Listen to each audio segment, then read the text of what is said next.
Saint-Nicolas est arrivé, ce qui veut dire chocolat, mandarine, mais aussi spéculoos et pain d'épices à foison.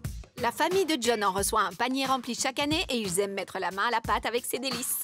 Hey Stéphanie, je m'appelle John, je suis le papa de deux fantastiques petits garçons, Gust et Louis, qui adorent Saint-Nicolas et tout ce qui va avec, comme le spéculoos, le pain d'épices, et je dois dire que moi aussi j'en suis un grand fan. Évidemment, Saint-Nicolas apporte chaque année beaucoup trop de friandises, et donc chez nous, c'est devenu une tradition d'utiliser toutes ces bonnes friandises pour faire des recettes sublimes. Personnellement, je suis un grand fan de tiramisu, et mes fils aussi, mais on a déjà fait du crumble, on a aussi fait de la mousse au spéculoos, et on a encore fait un tas d'autres choses. Le grand saint sera bientôt à nouveau parmi nous et va sûrement encore nous apporter plein de bonnes choses, donc en fait, nous avons besoin de nouvelles idées. Surprends-nous s'il te plaît, bye!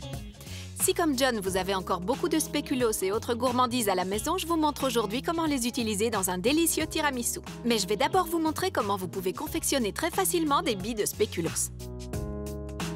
Je verse le mix pour spéculoos, l'œuf et le beurre dans le bol d'un robot de cuisine et le laisse mélanger pendant 10 minutes jusqu'à obtention d'une pâte homogène. J'emballe la pâte dans un film fraîcheur et la laisse reposer un quart d'heure dans le réfrigérateur. Je façonne des billes avec la pâte et les coupe en deux pour obtenir des boutons.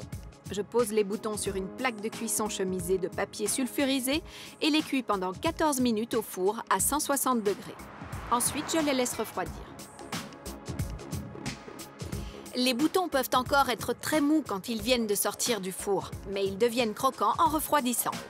Après, je prépare la pâte à tiramisu. Pour ce faire, je bats les jaunes d'œufs avec le sucre en une masse légère. J'ajoute ensuite le mascarpone et je mélange bien le tout. Je prends de jolies verrines et j'y dépose un fond de crème au mascarpone. Je trempe les boutons de spéculoos dans un bol de lait et je les pose ensuite sur la crème. Je répète ces étapes jusqu'à ce que mes verrines soient bien remplies.